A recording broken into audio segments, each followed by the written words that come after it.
Дорогие друзья, прежде чем начать просмотр видео, напишите, пожалуйста, в комментариях, из какой страны или города вы его смотрите. Нам очень интересно это узнать. Ну а мы вам желаем хорошего настроения и приятного просмотра. В мире Голливуда, где блеск софитов часто затмевает истинную сущность людей, где роскошные особняки и дорогие автомобили становятся мерилом успеха, есть человек, чья душевная щедрость и человечность стали легендой. Киану Ривз – актер, чье имя известно миллионам по культовым ролям Нео в «Матрице» и беспощадного Джона Уика, но за пределами экрана скрывается личность настолько глубокая и многогранная, что каждая встреча с ним оставляет неизгладимый след в душах людей. Эта история – одна из тех редких жемчужин, что никогда не попадают на страницы глянцевых журналов, история о человечности, справедливости и той внутренней силе, которая определяет истинную сущность человека.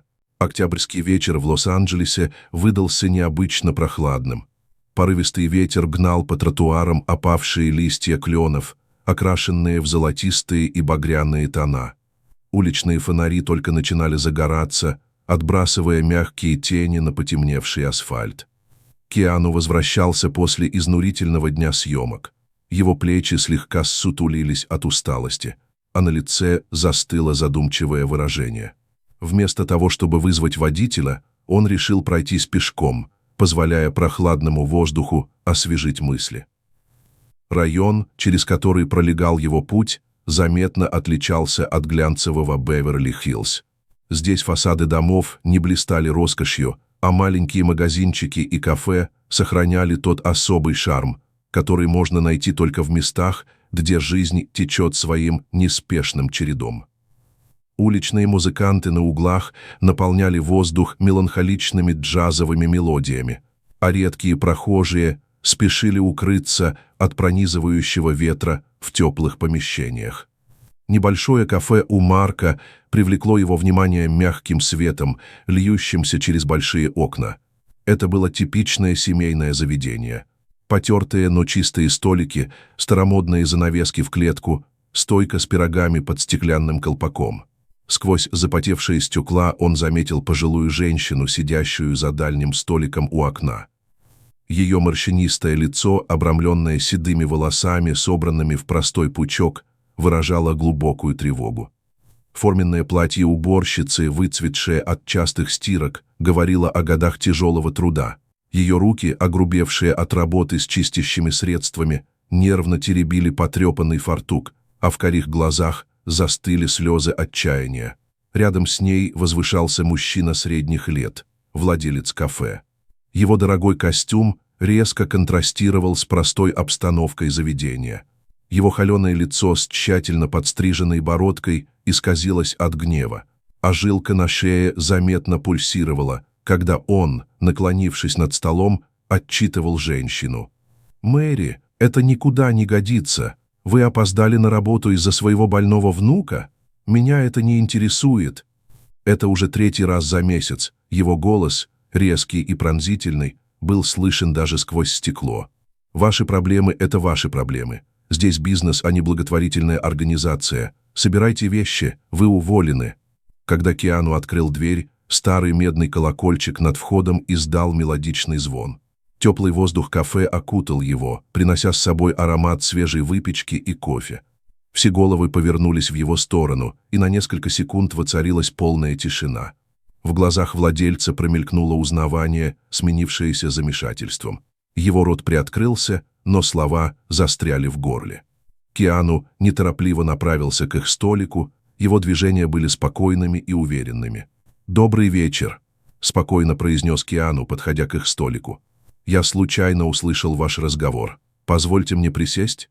В тусклом свете старой люстры его черная футболка и джинсы казались почти формальными, а взгляд, обычно излучающий мягкую доброту, приобрел стальной оттенок решимости. Мэри сидела, сгорбившись над чашкой давно остывшего чая. Ее руки, сложенные на коленях, слегка дрожали. Когда она подняла глаза на Киану, по ее щекам катились слезы, оставляя влажные дорожки на морщинистом лице.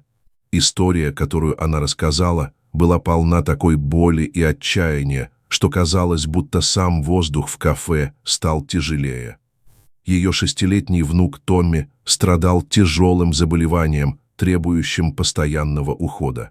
После смерти дочери в автокатастрофе она осталась единственным человеком, кто мог о нем заботиться. Работа уборщицей была единственным источником дохода, позволяющим оплачивать лечение мальчика. Свет от уличных фонарей проникал через окна кафе, создавая причудливые тени на стенах.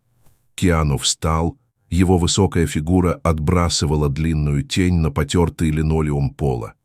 В этот момент он казался выше и внушительнее, чем обычно. Его темные глаза встретились с взглядом владельца кафе, и в них читалась такая непоколебимая решимость, что тот невольно отступил на шаг.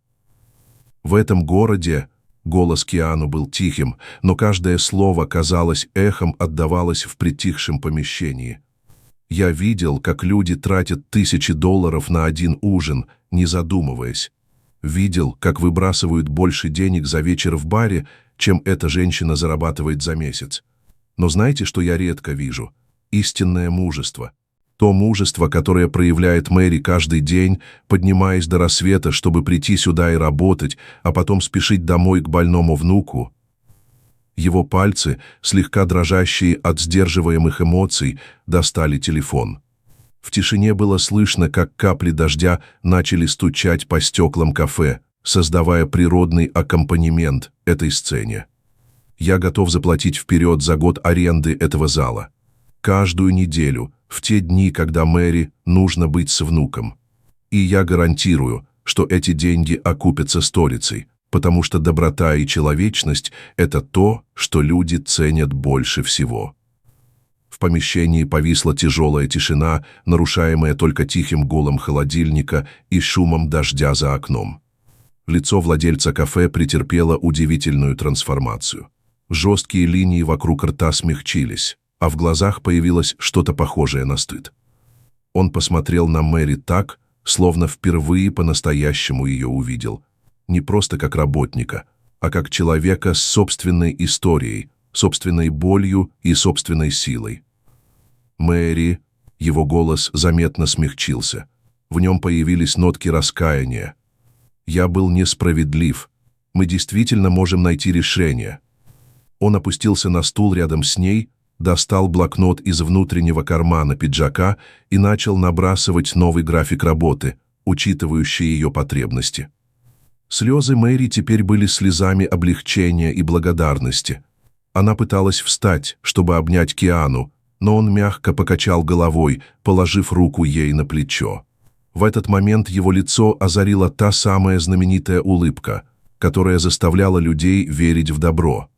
Перед уходом Киану оставил свой личный номер телефона администратору кафе с просьбой связаться с ним, если Мэри или ее внуку когда-нибудь понадобится помощь. Прошло полгода. Кафе у Марка преобразилось. Стены украсили новые фотографии, среди которых особое место занимал снимок улыбающегося Томми, внука Мэри, чьи щеки теперь были здорового розового цвета. Благодаря неожиданной помощи с лечением мальчик постепенно поправлялся. Счета оплачивались анонимным благотворителем, но все догадывались, кто это был. Маленькое кафе стало местной достопримечательностью. История о поступке Киану передавалась из уст в уста, привлекая посетителей не только из окрестных районов, но и со всего города. Владелец заведения, вдохновленный этим случаем, полностью пересмотрел свой подход к управлению. Теперь в кафе работали несколько матерей-одиночек и пожилых людей, для которых был создан специальный гибкий график. Киану иногда заходил сюда, всегда незаметно, всегда в не самое людное время. Он садился за дальний столик у окна, заказывал простой черный кофе и наблюдал за тем, как история, начавшаяся с одного доброго поступка, продолжает менять жизни людей. В углу кафе появилась небольшая доска объявлений, где посетители могли оставлять записки с просьбами о помощи или предложениями поддержки. Эта простая идея создала целое движение взаимопомощи в районе, доказывая, что иногда достаточно одной искры доброты, чтобы разжечь пламя человечности в сердцах многих. Эта история никогда не попадала в заголовки новостей. О ней не писали в глянцевых журналах, ее не обсуждали в ток-шоу.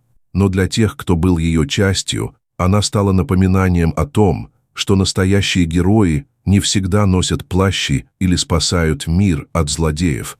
Иногда они просто останавливаются, чтобы помочь тому, кто в этом нуждается, не ожидая ничего взамен. И, может быть, в следующий раз, когда мы увидим несправедливость или чью-то боль, мы вспомним эту историю и найдем в себе силы сделать то, что правильно.